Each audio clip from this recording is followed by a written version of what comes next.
Alright, so what makes a dish modern exactly? Well, for me, it's not necessarily the reinvention of a dish, but rather seeing it from a new perspective. I think it's important to understand where a dish comes from and to appreciate why it is what it is. But to be able to do that while still being able to impart yourself and who you are into that dish is what makes it modern. So today I'm going to be doing a comparison of traditional and modern, and the dish we'll be doing is Yukhoe, Korean beef tartare. Consider subscribing if you want to learn more modern Korean dishes. I release new episodes every Tuesday and Thursday.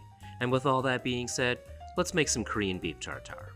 When doing a tartare, you want to try and get fresh beef from a source you trust. There isn't much you need to do to make it safe to eat other than just rinsing it in some clean cold water and patting it dry. Some marbling is okay, but try to go for a cut that doesn't have too much fat. I'm using sirloin for this, but pretty much any cut will do. Generally, the cheaper the cut, the more flavor it's going to have. So the best bang for your buck would be an inside round. The first thing you'll want to do is clean off any excess fat, silver skin, or connective tissue. Don't worry about making it look pretty, we're going to be chopping it all up anyway. You're definitely going to want to use a sharp knife for this. To make slicing it easier, place the beef in the freezer for about 10 to 20 minutes, just to firm it up. Traditional Yukhoe is pretty simple and is usually done with an Asian pear to add some sweetness and acidity. You don't need very much, so I'm only going to be doing half of one. Peel, slice, and julienne the pear, then leave it in cold water to keep it crisp. Then thinly slice a green onion. By now, the beef should be a bit rigid, but not fully frozen.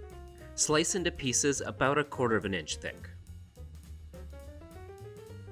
Then thinly slice into strips 1/4 inch thick as well.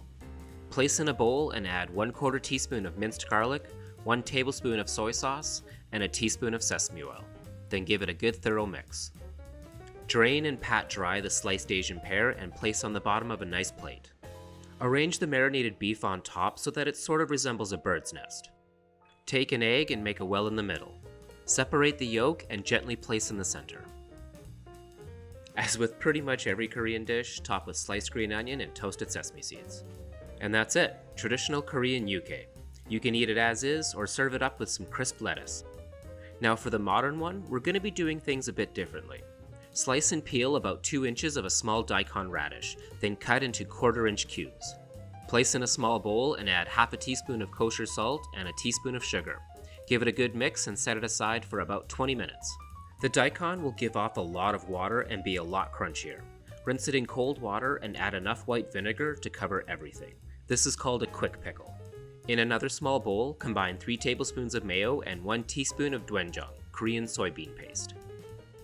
We're gonna make some leek onion rings for on top.